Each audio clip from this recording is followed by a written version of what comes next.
We all know cornerback is an obvious need for the Indianapolis Colts, and the position could be addressed at 15 with the player many consider the top prospect at the position. Could Alabama cornerback Terrion Arnold be cornerback one for the Colts? And how likely is it that he lands in Indy? Let's talk about it. Welcome to the Horseshoe Huddle Podcast presented by Fan Nation on SI.com, part of the Fans First Sports Network. My name is Andrew Moore, and as always, I'm joined here with my fellow analyst and co-host of the Horseshoe Huddle Podcast, Drake Wally. Drake, diving into another cornerback prospect today who could potentially be the pick there at 15. I would say many consider Arnold the top cornerback in this class. Others defer to Quinyon Mitchell as cornerback one, but there's no denying that Arnold has a tremendous amount of talent and is a surefire first-round pick in this spring's draft. Yeah, and they had really, really tough competition at Alabama, and Terrion Arnold time and time again showed a lot of prowess, a lot of abilities. There's really not any area where he's just absolutely terrible, or where you're looking at this guy like, oh man, there's a potential to be a bust here. I mean, anything could happen, right? But as far as cornerbacks, definitely a top 3 corner. Like you said, a lot of people have him up there with Quinyon Mitchell, and many actually have him above Quinyon Mitchell and still the undisputed cornerback one. So we're going to talk about him a little bit because I know that everyone's been hearing about Quinyon Mitchell, Cooper DeJean, all those names. But not a lot of people have been talking about Terrion Arnold with the Colts. We still think it's a pretty good possibility, and we're about to tell you why he could be a good fit.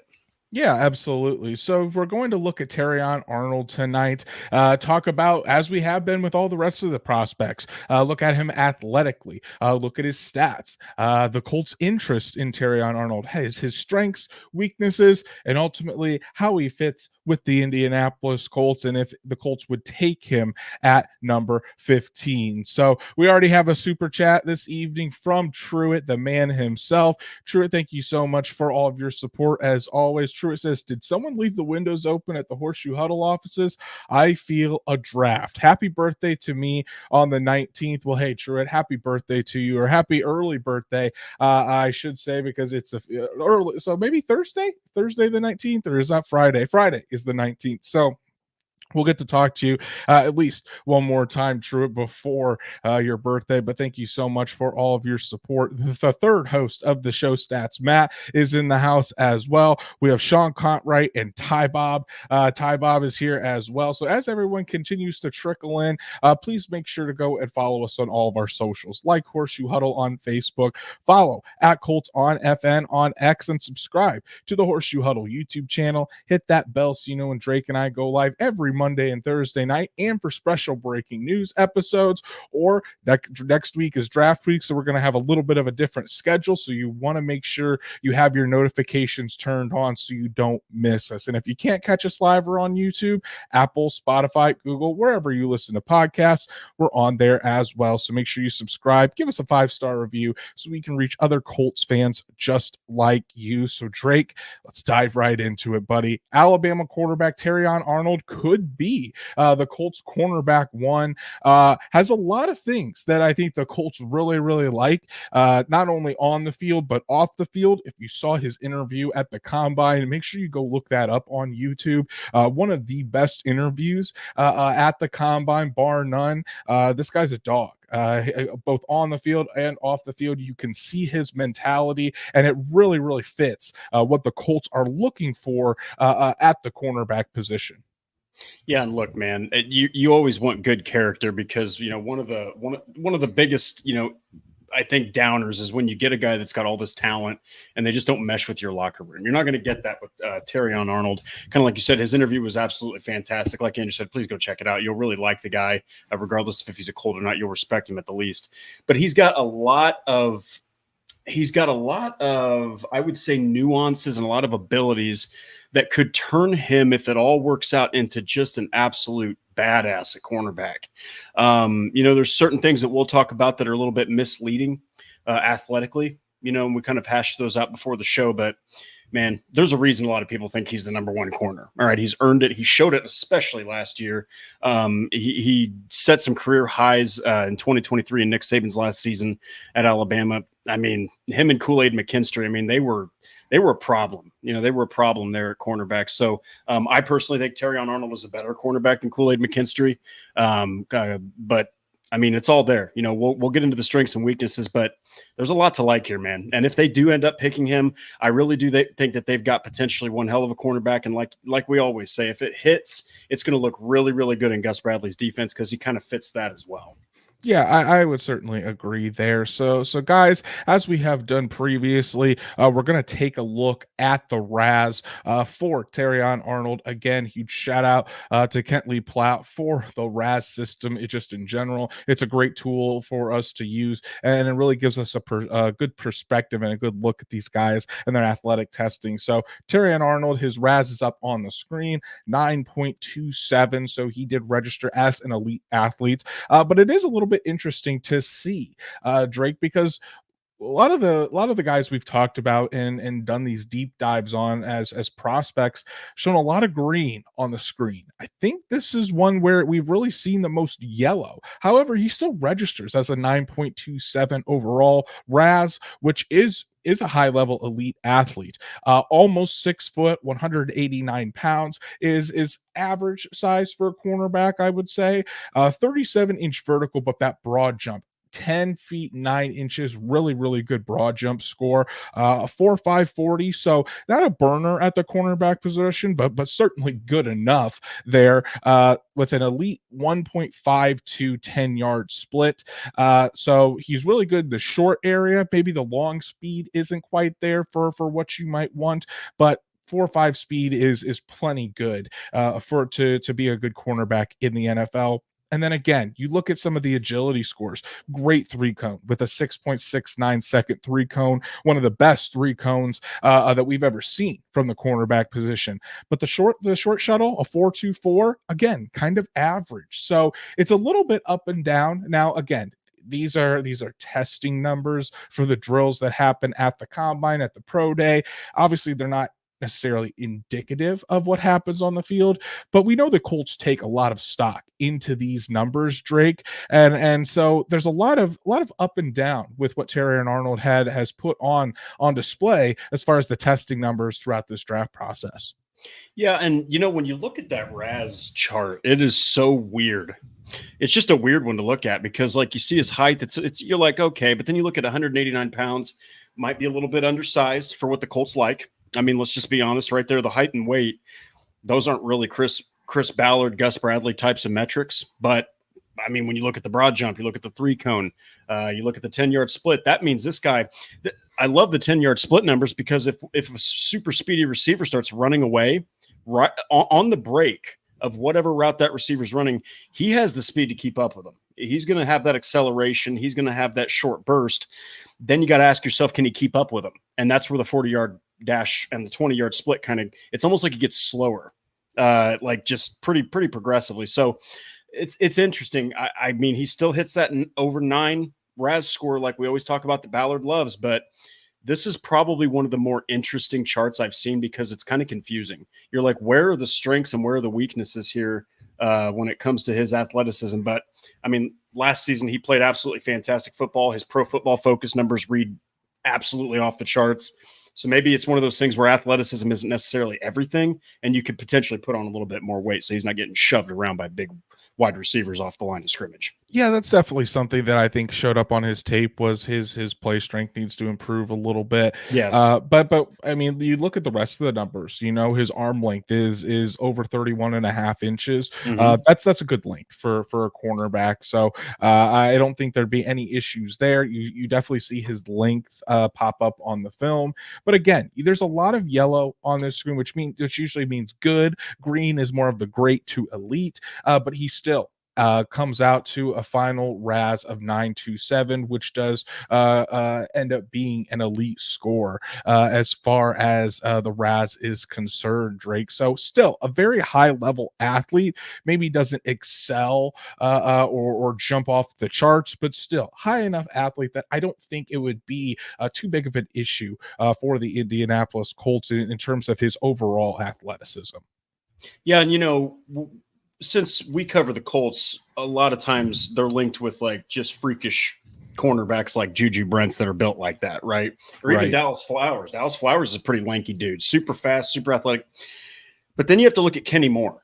All right, he's a little shorter. He's got really long arms though. That's not exactly the case with Terrion Arnold. You know, he's 6 feet, 189 pounds, has 8 7/8 inch hands, 31 5/8 inch arms. I mean, nothing super duper like, whoa, look at those traits, but it's the production.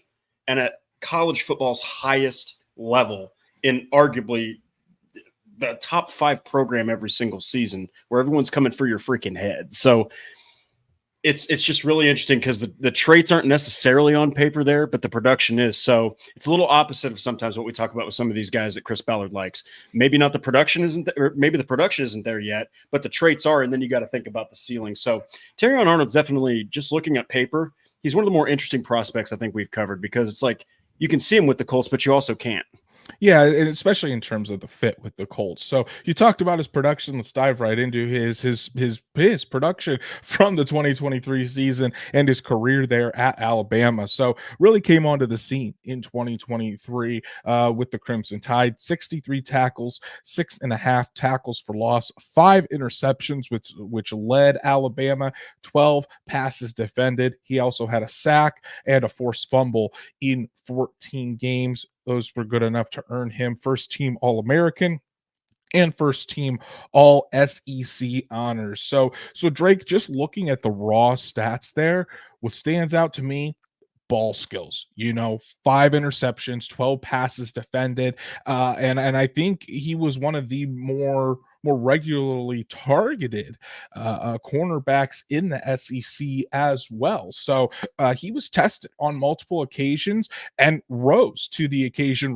and overcame those tests, and really did a good job against top flight talent in the SEC, which is what you want to see, especially when you're trying to see how a cornerback is going to translate, and how his on-field success in college will translate to the NFL. Yeah, and when you look at his numbers, so you got Trey Amos. He's another cornerback from Alabama. Then Kool-Aid McKinstry. Then Terrion Arnold. Listen to this: Trey Amos had 20 targets, allowed 9 catches. Kool-Aid McKinstry had 39 targets and allowed 19 catches. Terrion Arnold had 79 targets thrown his way. That is absolutely insane. And he only allowed 41 catches. That's still a 51% clip. When you take into consideration the level of competition they're playing, and then just how often they're throwing the ball at this guy, they tested him constantly. And all he did most of the time, more often than not, was win those one-on-ones, win the zone, win the battle for the football, and came away with it too. So, man, it's really impressive that he just got peppered with targets like that and didn't really wither at all. I mean, he has an 84.9 coverage grade. He has an absolutely fantastic overall defensive grade, run defense grade. I think that he probably thrived under the pressure, thrived under just getting targeted so much. So then you got to ask yourself, though, on the other side of the coin, why was he getting targeted so much? Because you look back at Jalen Jones, draftee of last year for the Colts, look at his game tape, hardly ever got the ball thrown to him because the receiver couldn't get off the line of scrimmage. So maybe Terrion Arnold was doing a little bit more deception. Maybe he was just playing the ball really well. Like you said, the ball skills, they just stand out. I think he also had 12 passes defense. That's fantastic, along with the 5 interceptions. So this is a guy who reacts very quickly, and it goes right back to that 10-yard split. He can get somewhere in a short burst on a dime in no time, and that also includes something that probably helped him get those 5 interceptions.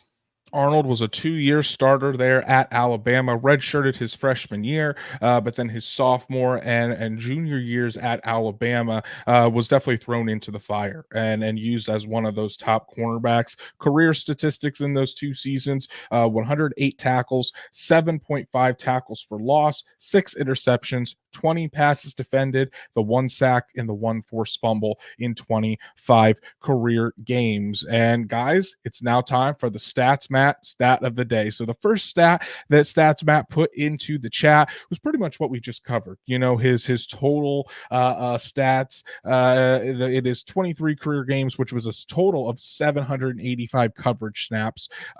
He allowed 824 yards, 4 touchdowns in 2023, 14 games, 471 coverage snaps, and 441 yards allowed on 79 targets. So, but this is interesting, Drake. The second stat by Stats Matt, as he says, not all of them have to be good. A 94.2 quarterback rating while in man coverage, but it dropped all the way down to 67.4 in zone coverage. So a much better quarterback rating allowed by Terrion Arnold when he was in zone coverage. What did the Colts mostly play? Zone coverage. So it looks like his skills and his strengths as far as coverage is concerned line up to what Gus Bradley likes to do and the Colts like to do, playing mostly zone, mostly off coverage. We saw Terrion Arnold at Alabama be able to have some good plays in man, but it's definitely a stark contrast when you're comparing those numbers between man and zone. Arnold is much better in zone, and I think much more comfortable playing off coverage. Yeah, and when you look at his weaknesses, you're talking about feet become indecisive when hit with release fakes. He lacks eye balance. Sometimes he allows excessive cushion. So some of those things, along with his smaller frame, maybe that's why he wasn't as effective in man coverage. Maybe he was just getting beat, getting sometimes out muscled a little bit. Maybe his technique just needs a little bit of professional coaching, sprinkled on it, just so that he's a little bit better. But man, like you said, I love the 67.4 QB rating in zone, because that's probably what they would have a guy like him. He's not small, right? But he's not a Juju Brents, just physically imposing type of guy that's going to press you and just smash you at the line like him and Jalen Jones do. That's just not his style. The agility matches a zone type of corner. So I think they'd have him playing that more often than not. And hey, they'd probably help him a little bit with the man defense, because eventually he's going to play that and he's going to have to do something with man defense in that scheme. Yeah, and as we get into his strengths and weaknesses, it's not like Arnold was a complete liability in man coverage. Definitely just seems like he played better in zone. So thanks again. Shout out to Stats Matt for the Stats Matt stat of the day. Just allowing us to dive in a little bit deeper on these prospects. It's been a lot of fun doing that. It's going to continue to be a nightly segment on the show, that's for sure. But Drake, let's talk about the Colts' interest in Terrion Arnold throughout this process. They met with him at the combine, and the Colts did have scouts present at the Alabama Pro Day, but it hasn't been an overwhelming or at least an overwhelmingly public showing of interest in Terrion Arnold, Drake. Kind of similar with Quinyon Mitchell, not a big presence at his pro day. Haven't talked really with him that much. And again, not necessarily a bad thing. Could be that the Colts really just don't have too many questions about Terrion Arnold, the same way that they don't really have too much questions of Quinyon Mitchell.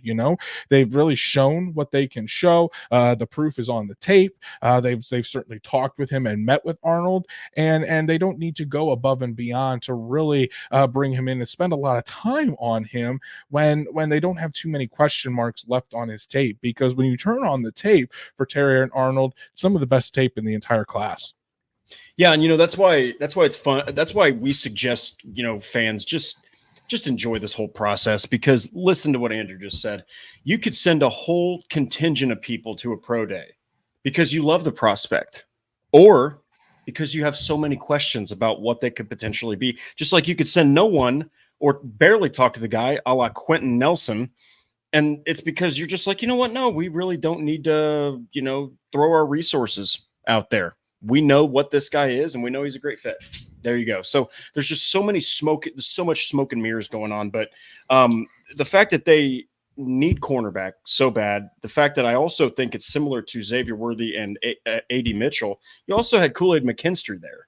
I'm not saying that they've got their eyes on him. I think they'd take Arnold over McKinstry just because I personally feel like McKinstry's draft stock has dropped a little bit. But I mean, they're doing their homework, man. I mean, they're not letting any of these top cornerback prospects not get eyes on them, right? Because you never know who's going to fall. You never know who's going to fall right into your lap. And if the Colts are sitting there at 15, Bowers is gone, Thomas Jr.'s gone, all those top guys are gone, and Arnold's sitting there. I mean, that makes a lot of sense. Mitchell's gone. That makes a lot of sense, is getting Terrion Arnold. So, again, they're not letting this go to chance. They're going to make sure that secondary has got the right draft prospect. And so Could it be Terrion Arnold? I think it's going to be either him, Quinyon Mitchell, or Cooper DeJean, honestly. So and I really do think that the Colts, especially the character that Terrion Arnold has as a person, definitely vaults him up the Colts draft board. You can expect him to be one of their top cornerbacks in this process. So, but Drake, before we get into the strengths and weaknesses of Terrion Arnold, I wanted to let the people know that you can find all the strengths and weaknesses for Terrion Arnold and over 225 other prospects in the Indy Draft Guide. The 2024 edition of the Indy Draft Guide is now available. Like I said, over 225 prospect write-ups with their strengths, weaknesses, background info, player comps, and their fit with the Indianapolis Colts, plus all other features like Zach Hicks' famous Build-A-Baller feature, a feature on how Raz affects the Colts in draft prospects and who they take in the draft as they focus on athletes, and much more. You can click the link in the description below to get your copy of the 2024 edition of the Indy Draft Guide. It's what we will be using all draft season long, and we'll be diving into it and be able to use it throughout the draft live stream. So make sure you go get your copy today. So Drake, strengths of Terrion Arnold. I was able to watch 4 games, really do a deep dive on 4 different games of Terrion Arnold from this past season. And like I said, I mean, the Raz, while it shows a lot of yellow on there, I don't really think that's indicative of the type of athlete that Arnold is. He's a high level athlete, and that definitely shows on film, shows on the wide receivers that he was matched up against as well and was able to hold his own. I really have no questions about the athletic ability of Terrion Arnold.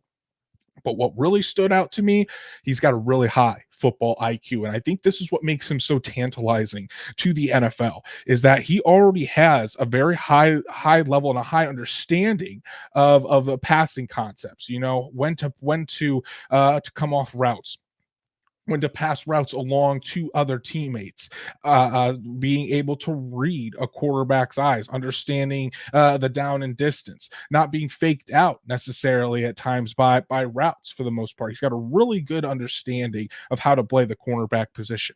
Already mentioned this, but really good ball skills. 6 interceptions, 20 passes defended at Bama, and he was targeted 79 times. So they continued to go at him, and he continued to play really good football and really show those ball skills. Something that the Colts really need is a guy on the outside that can take the football away, because between Juju Brents, Kenny Moore, and Jalen Jones, only 4 interceptions last year. That number definitely needs to go up. Terrion Arnold definitely has shown a habit and a propensity for taking the football away. Really solid tackler in the open field as well, and coming downhill. People forget Terrion Arnold was one of the highest rated safety prospects and recruits coming out of high school. So he didn't even start at cornerback. He was supposed to be at safety, moved to cornerback, but you can see those safety skills and how he plays the run. This isn't to say Terrion Arnold should play safety in the NFL. Definitely a much better fit at cornerback,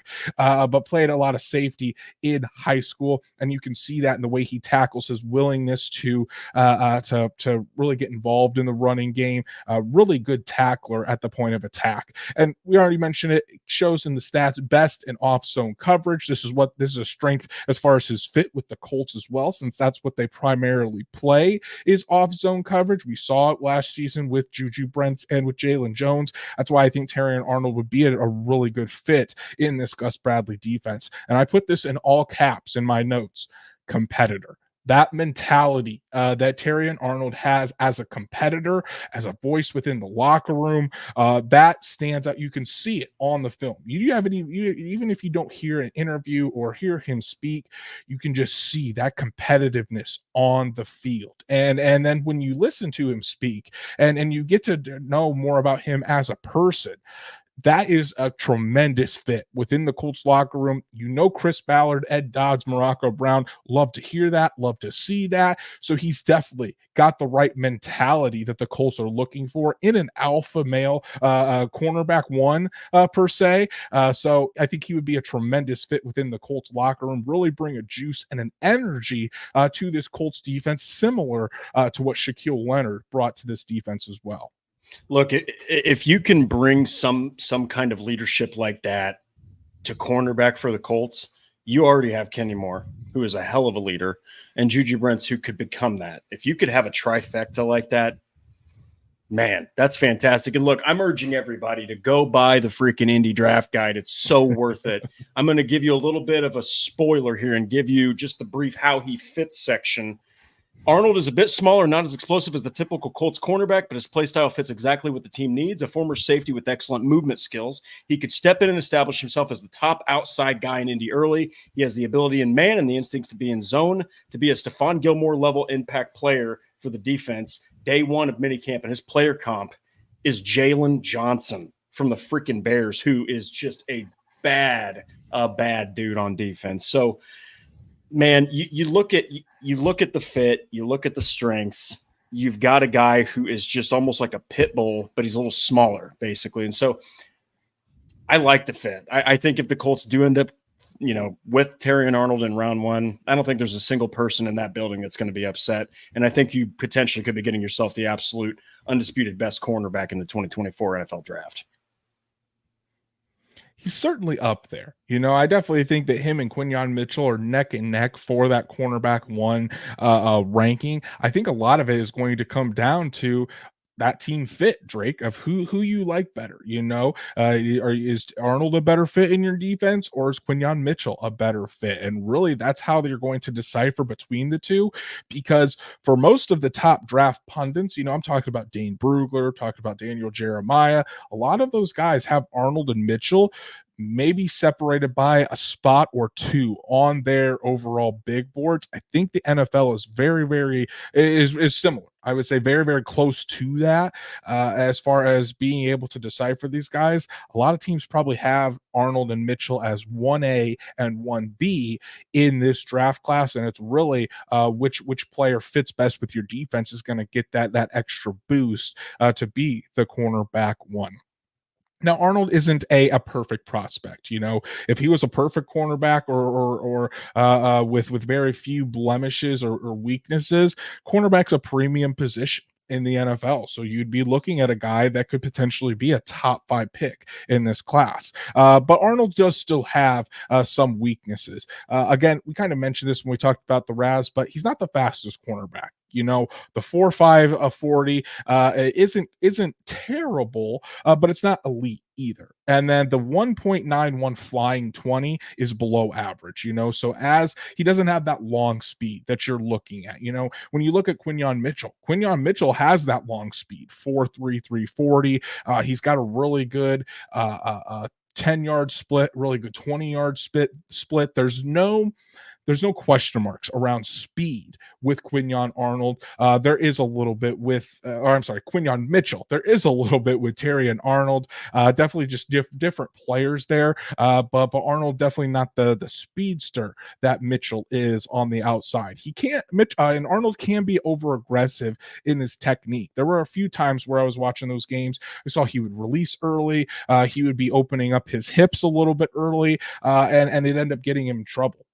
He would open his hips to the inside, and the wide receiver would see that, do a quick fake to the inside, and then cut outside on the route. And then Arnold would be completely out of position. Basically, would have to turn his entire body. And by that time, he was completely out of the route. And then when you don't have that elite speed, it can be really hard to make that up and get back into the play. So that's an area where he's really going to have to shore up his technique, something that he can work at.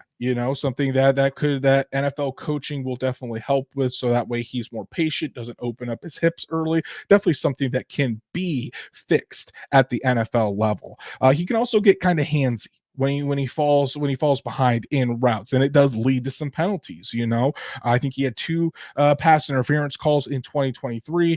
Could have been more. Definitely showed on the Texas tape when he was going up against AD Mitchell. That's where it really stood out to me. Got caught behind AD Mitchell a couple times. Mitchell had him beat, and one of them was on a pass from Xavier Worthy, believe it or not. But Arnold kind of got grabby. And that's gonna get worse in the NFL if he continues to panic late in the downs. Something where we didn't really see Quinyon Mitchell panic, so that's a little bit of a difference between the two. And I don't want to say this to make sure like I'm just a homer or a fanboy of Quinyon Mitchell, but Mitchell doesn't panic late in the downs. Where Arnold beats Mitchell, though, is Arnold's probably a better tackler than Mitchell. So that's why these guys are so close, and you can really go back and forth. And then the final weakness of Arnold is he's just still a little raw. Only 25 games of starting experience at Alabama.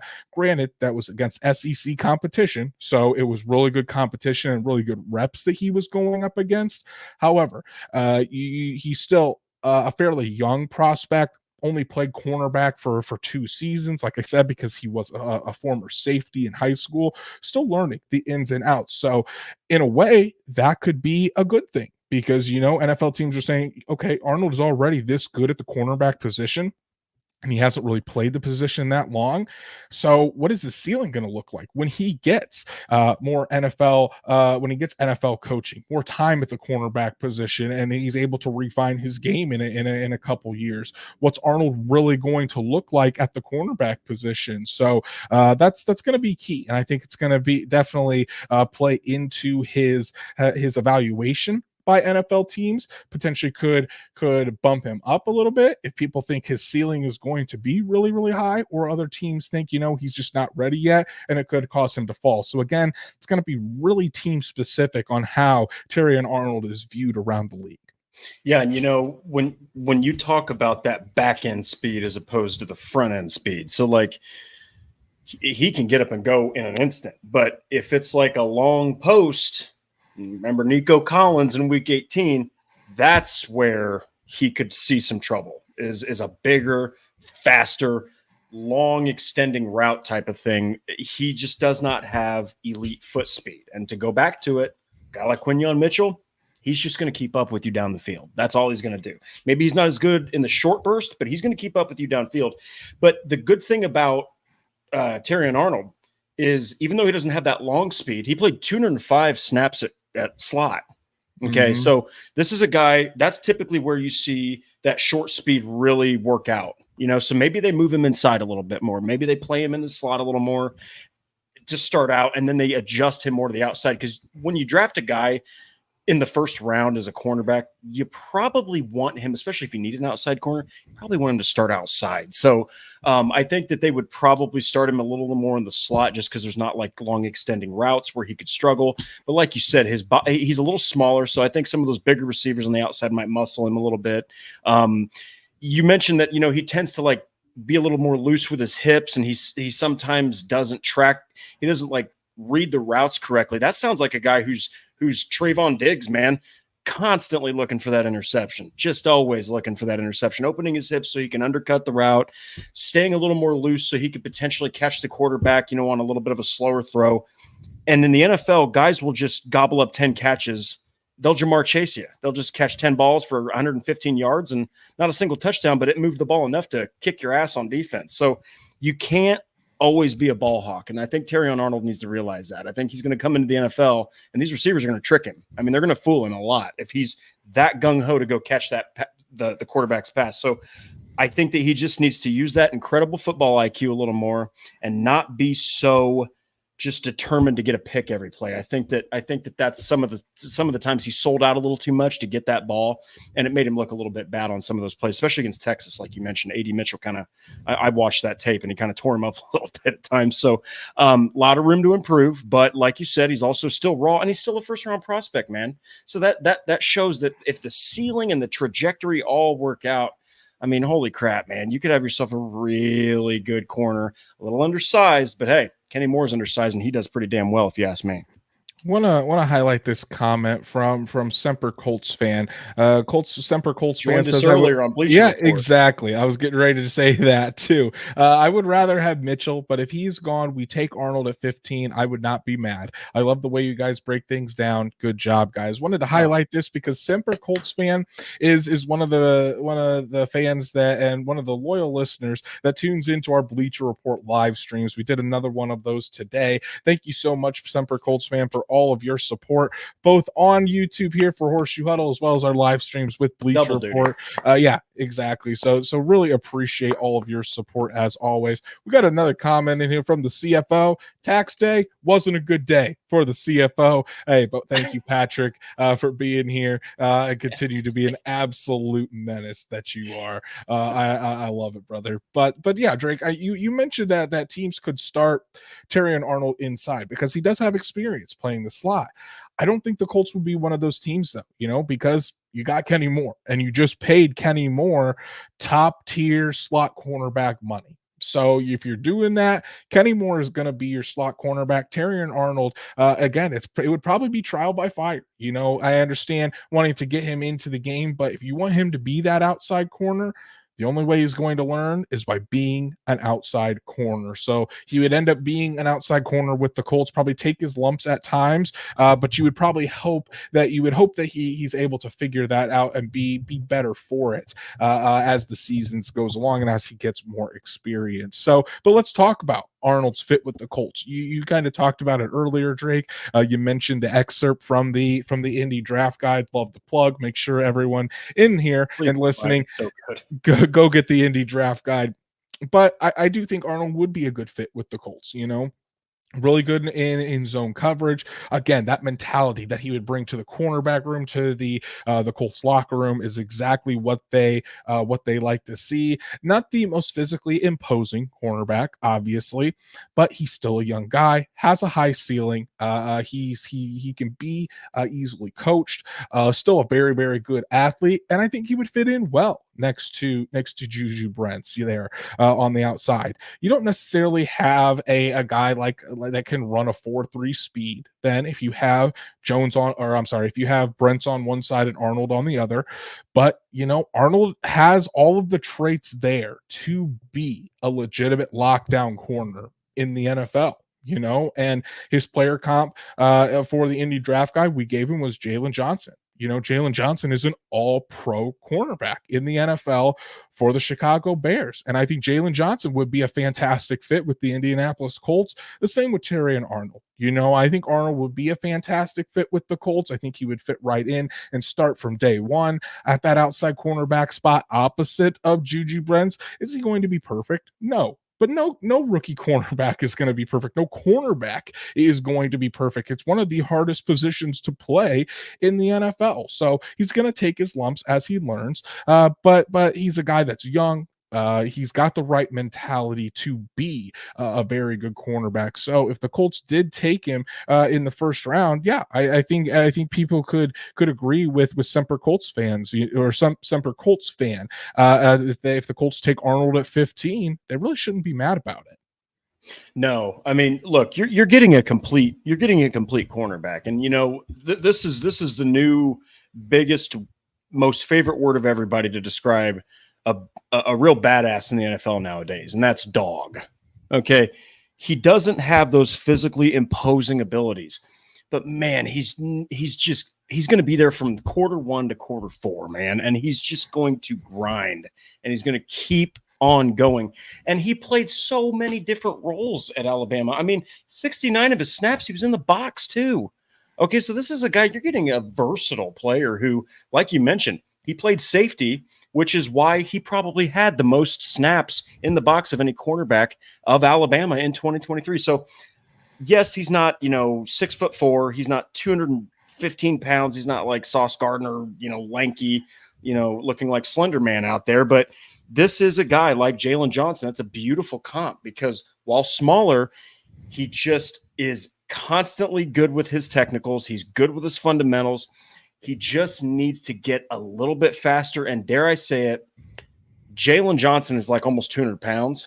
I just think that Terrion Arnold could probably afford to put on about 5 pounds of muscle. I mean, just get a little bit bigger because some of these receivers, I mean, you're talking about Calvin Ridley and DeAndre Hopkins alone when you play Tennessee. That's one big-bodied receiver and a dude who might ruin you on a post route that's deep. So he's going to have to work on some of those fundamentals. But again, everyone, Ron Miles is one of the best defensive backs coaches and most well-respected guys at coaching corners in the NFL.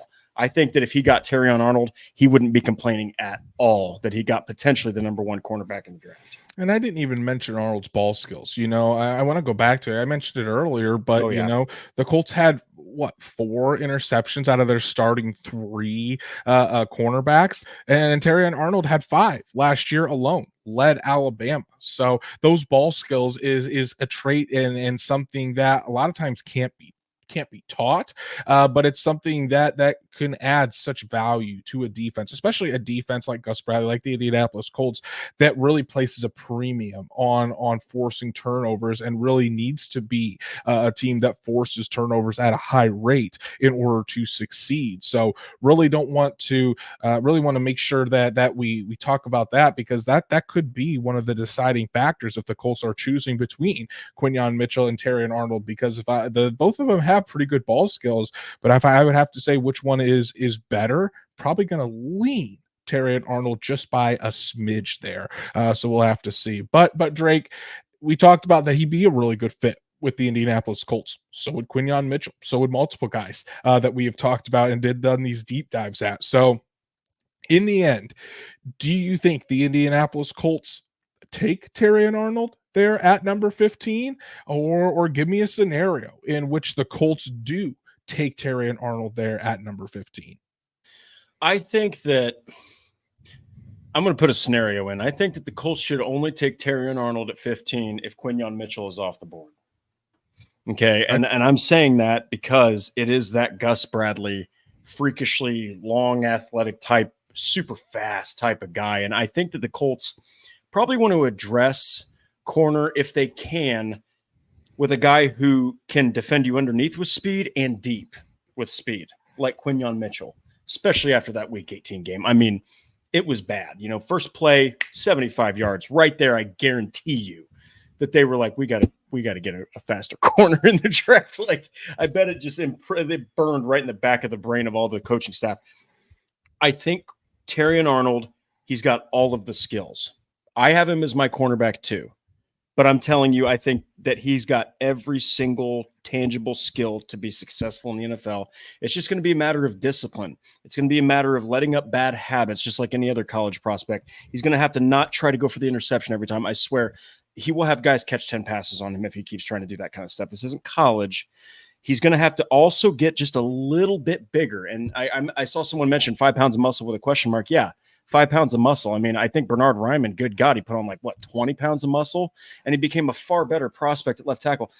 Doesn't need to do that at cornerback. Terrion Arnold doesn't, but he probably needs to get a little bit more assertive with his strength, because some of these receivers like Michael Pittman, they will just push him. They'll throw him right off the line of scrimmage. So I think that if he's there at 15 and Quinyon Mitchell's off the board and Brock Bowers and potentially Brian Thomas Jr., or if Mitchell's off the board and the Colts are determined to get a cornerback, then I think Arnold's a perfect fit. And you know what? If they get him, they're getting a hell of a player. And I personally think he's going to be successful in the NFL because of the production. I mean, he's shown he can do it. So I think he's going to do it at the higher level too when he gets the higher level coaching. Yeah, I think you're right on there. In my opinion, Quinyon Mitchell is my cornerback 1. Terrion Arnold is my cornerback 2. Like, probably the same rankings that you have, and I think that's the best fit for the Colts too, is Quinyon Mitchell. If Quinyon Mitchell isn't there, then I think Terrion Arnold is in consideration for that 15th pick. Terrion Arnold may go before 15 as well. You look at the Denver Broncos, you look at the Las Vegas Raiders. Either one of those teams could take Terrion Arnold, because Terrion Arnold will be cornerback 1 for a lot of teams throughout the NFL.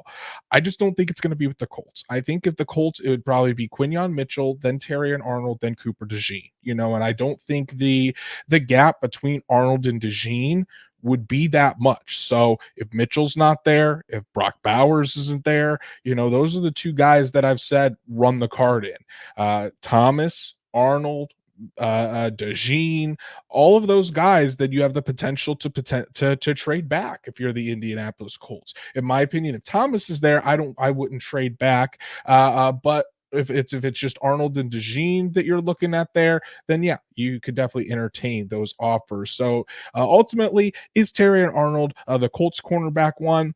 I don't think so. I think it'll be Quinyon Mitchell. However, if the Colts do trade back or even take Arnold at 15, you wouldn't hear any complaints out of me, because I do think Arnold does have a really high ceiling. I think he could really be a nice fit in this Gus Bradley system. And I think he has a lot of the traits and the mentality that the Colts want at the cornerback position. But do I think that the Colts would necessarily run the card up for Arnold there at 15? I don't think so. I think that it would end up being possibly a trade back, or if there's no other, the players like Bowers, Mitchell, Thomas aren't on the board, then I think Arnold would end up being the pick there. So he's a very good player, and in my opinion, he has Pro Bowl potential. But I don't think that he is. I just think he's slightly below what Quinyon Mitchell would bring to the Indianapolis Colts. And all things considered, if both of those guys are on the board at 15, which I think is unlikely, I think a cornerback will be taken before 15. I think Quinyon Mitchell would be the pick over Terrion Arnold. But if not, I mean, keep an eye on Arnold. He very well could be the pick at 15 if the Colts feel strongly enough about adding him and getting another starting cornerback in the secondary from day one. Yeah, and real quick, just one random thing that just popped onto my Twitter feed. So everyone rejoice. Caitlin Clark is now a member of the Indiana Fever. Everyone rejoice. Okay, number one pick. Then I do want to address just one chat from Chef Turbo, whether it's Arnold or if it's Mitchell, and if Brian Thomas Jr. is on the board with either one of those two corners, I think the Colts should take a corner, because this wide receiver class is so freaking deep. You could get yourself a hell of a player in the second round in day two. I think that they need to address cornerback first. Unless it's Brock Bowers. Yes, exactly. There's a plug. Exactly. But if looking at my board, if Mitchell and Thomas are both there, Brian Thomas Jr., I should say, I'm leaning Mitchell. I think they're very close. But I'm one of the biggest proponents of Quinyon Mitchell. I think he can be a lockdown corner at the NFL. So both those guys are available at 15. I'm probably leaning Mitchell over Brian Thomas Jr., but wouldn't hate if Brian Thomas Jr. was chosen there as well. So really not a lot of Colts news and rumors today as we kind of wrap up our episode, but there was one big announcement that happened today. And I think Colts fans, all Colts fans should rejoice at this. But DeForest Buckner, like Drake and I have been saying for a long time, he's not going anywhere. The Colts and DeForest Buckner agreed to a 2-year, $46 million extension today, which, in my opinion, no brainer. It ties Buckner with the Colts through the 2026 season. A lot of Colts now tied through the 2026 season because most are signing 3-year deals. This is just a 2-year deal because Buckner is entering the final year of his deal. This new extension makes him the 7th highest paid defensive tackle in terms of an average annual value basis at $23 million a year. And Drake, honestly, like I said, no brainer. No brainer to keep DeForest Buckner around. Still an elite defensive tackle, one of the best at his position, the best defender on the Colts roster, been potentially the best player the Colts have had since he joined in 2020. And for all those that thought, hey, the Colts might not pay DeForest Buckner or trade DeForest Buckner, you just start listening. When we say Chris Ballard loves DeForest Buckner, we mean it. There's a reason he said, if I could have 53 DeForest Buckners on my team, I'd do it in an instant. And who wouldn't? DeForest Buckner is the epitome of what a Colt is. Fantastic player. I love the deal personally, and glad it's done, because that way there's no risk of Buckner hitting the free agent market. But when you saw this extension come out today, what was your first reaction?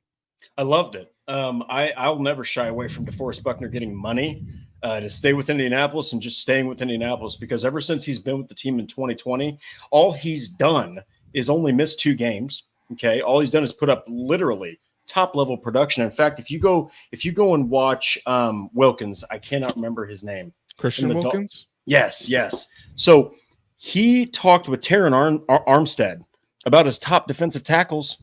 look no further than him naming DeForest Buckner as one of the top defensive tackles in his opinion. One of the first names he names. This guy has a first-team All-Pro, 2 Pro Bowls since just joining the Colts. You talk about a win. There's people that were like, well, you shouldn't have traded for him. BS. This is one of the top guys, and nowadays you need interior defense. They're shoring him up with Grover Stewart. They're keeping that tandem on the inside, and they're bringing in depth behind him with a guy like Raekwon Davis. I love it. It frees up more room for the other guys. And anyone that argues that he's not worth the money, you don't know ball. He's worth the money. He's absolutely worth the money, and he's been more than worth the money. And all he's going to do is go out there and show it in 2024 and 2025. I mean, the market has been showing that interior defensive linemen, it's a sexy position, are just as important as defensive ends and pass rushers now, with Chris Jones getting $31 million annually, Christian Wilkins, $27 million annually. Like, these pass rushing defensive tackles are making big time money now, as they should, and DeForest Buckner is in that conversation. I know, because the Colts haven't had the postseason success or as many nationally televised games as some others. DeForest Buckner doesn't get some of the publicity on a national level that some of these other guys do, but the guys in the league know that DeForest Buckner is elite and among the top 5 defensive tackles in the NFL, and I think if the Colts start having more success and getting on a bigger national stage, other people are going to see that and be reminded of just how good DeForest Buckner is. I mean, Drake, if I'm being honest, I don't know, outside of Anthony Richardson, if there is a more important Colt than DeForest Buckner and what he brings to this defense. So he doesn't miss a game. He plays through everything. Even when he's hurt, he plays at an elite level. And I think I don't even know how many times he's missed a game in his Colts career. It's not much, but when he does, the Colts defense gets absolutely gashed no matter who they are playing. So even when Buckner is hurt and can't be 100%, it's a completely different defense. So DeForest Buckner completely changes this Colts defense. He is 100% the best defender on this team. And like I said, outside of Anthony Richardson, the most important player on this team. So, and he's only 29 years old. We've talked about it. Defensive tackles have shown to be able to play into their early 30s. So DeForest Buckner's not showing any signs of slowing down. The Colts have gotten Raekwon Davis and are hoping that they can take some of the load off of DeForest Buckner to keep him healthier and keep him fresher later into the season. And if that ends up working and you have a fresher DeForest Buckner into December and January, man, good luck, especially if the Colts reach the playoffs. DeForest Buckner is a hungry, angry man out there, and it will take no prisoners. So, yeah, just a no-brainer to be able to get this done. I hope DeForest Buckner retires as an Indianapolis Colt, because, I mean, again, he's one of the most important players. His name will go up in the Ring of Honor. I can't say enough good things about DeForest Buckner and what he means to this organization. Soft-spoken, natural leader, plays like hell, plays through literally everything. I think he had a broken ulna. Was it? He had the same injury that Brock Purdy had in his elbow, a UCL injury. DeForest Buckner had that same injury. Honestly, different positions, and Buckner's not throwing the football, but Buckner threw a brace on that and played all year, where Brock Purdy obviously had to go out. But that just kind of shows the toughness of DeForest Buckner. You're never going to question his will. You're never going to question his leadership. The guy just goes out there and plays. And last year they did not have adequate interior line depth. And Stewart was out for 6 games due to a ridiculous suspension. So now you give him Stewart for all the whole season. Let's just hypothetically say the whole season. And now you got Raekwon Davis, and who knows if they add somebody in day 3 for defensive tackle depth. You give DeForest Buckner a guy like Davis who can fill in for either him or Grover Stewart. Oh man, you're keeping him fresh. He could get right back to what he did in 2018 with the 49ers and get 12 sacks. Because since then, he hasn't gotten over that 10-sack hump. But all he's done is get no less than 7 ever since joining the Colts. So he's almost at that 10-sack mark, I'm telling you. I think that with this new contract, and I think that with some depth behind him, man, you might see the best DeForest Buckner you've seen yet for the Colts, at least the best one since 2020. And while we haven't seen what the details of the extension are in terms of how it's going to affect the cap, that's another thing to remember here, guys, is the extension for DeForest Buckner could change his cap hit a little bit, could give the Colts some more flexibility with the cap, open up some cap space so that way they still have some room to sign some guys, whether it's right before the draft, after the draft, that the Colts have made moves before, such as with Eric Fisher. But it definitely gives the Colts more flexibility to be able to address if the board doesn't fall their way and they can't grab a cornerback. There's still plenty of good cornerbacks out there. There's definitely some high end free safeties out there. So it just gives the Colts more flexibility. With this DeForest Buckner extension, I'm not saying that a move will be made, but it definitely increases the chances that a move can be made because of the added flexibility that DeForest Buckner extension gives this Colts team. And even though tax day was hard on him, according to the CFO, Patrick still coming through with the super chat, buddy. Thank you so much for all of your support. Really means the world to Drake and I. Patrick says Ballard knew what he was doing, shoring up the eating through the schedule crew.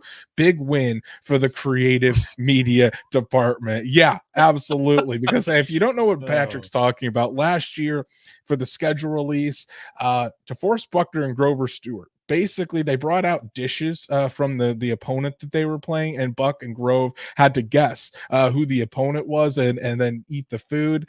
I mean, hey, you're setting up for another fantastic schedule reveal from Buck and Grove. Patrick, thank you so much for all of your support, buddy.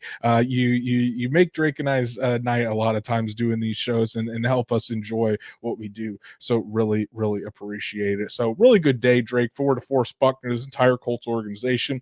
Buck was back in the building today, as well as other Colts were as they started their offseason program. We'll likely hear from some of the Colts at least later this week or early next week before the draft. And again, the 2024 season, it's kind of started. Everyone's eyes are looking forward. The DeForest Buckner deal kind of shows that. So things are starting to change here, Drake. Anthony Richardson's back in Indianapolis, so exciting times happening there on West 56th Street.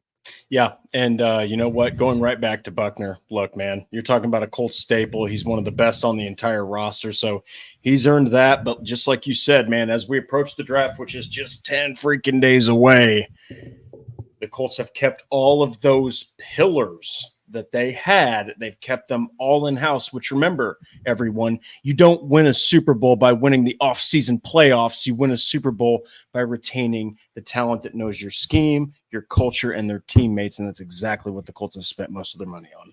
And who knows, maybe Terrion Arnold will be joining this team as we get into the later part of May and joining that defense that includes DeForest Buckner, Kenny Moore, Grover Stewart, and all the rest. So that's our show for tonight, guys. Really appreciate everybody tuning in to talk more Colts football tonight and talk about Terrion Arnold, who could be potentially the first cornerback off the board and maybe the Colts pick there at 15 here in just 10 days. Want to give a shout out to our super chats for the evening. The CFO Patrick with his, and then Truitt to get us started tonight. Thank you guys so much for your super chats, as well as everyone else that joined tonight to talk Colts football and Terrion Arnold with us. We really appreciate all of your support. If you haven't done so, please go follow us on all of our socials, like Horseshoe Huddle on Facebook, follow at Colts on FN on X, and subscribe to the Horseshoe Huddle YouTube channel.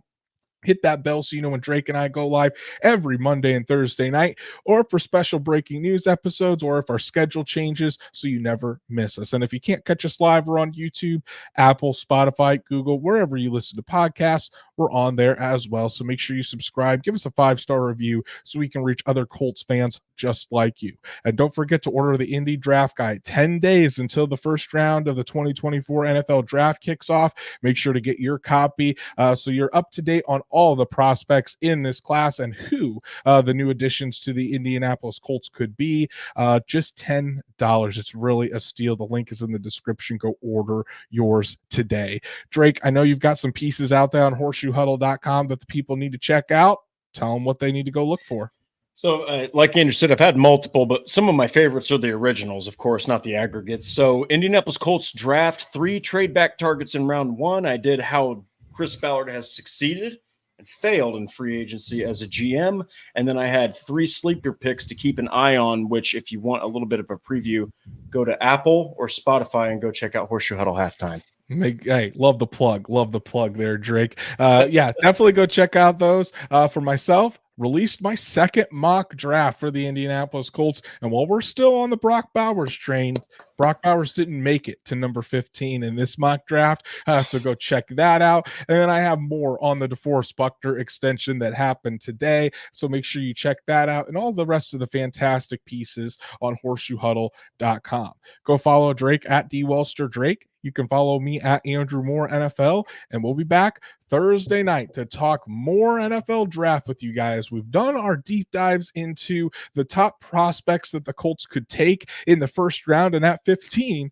But what about day 2 and day 3? We're going to start looking at the day 2 and day 3 prospects on the offensive side of the ball on Thursday night. So make sure you tune in because we're going to talk about a lot of different players that could be fits with the Indianapolis Colts. So everyone, enjoy your week, and we'll see you right back here on Thursday night, as it'll be just 1 week until the Colts pick in the 2024 NFL Draft. We'll be seeing you then.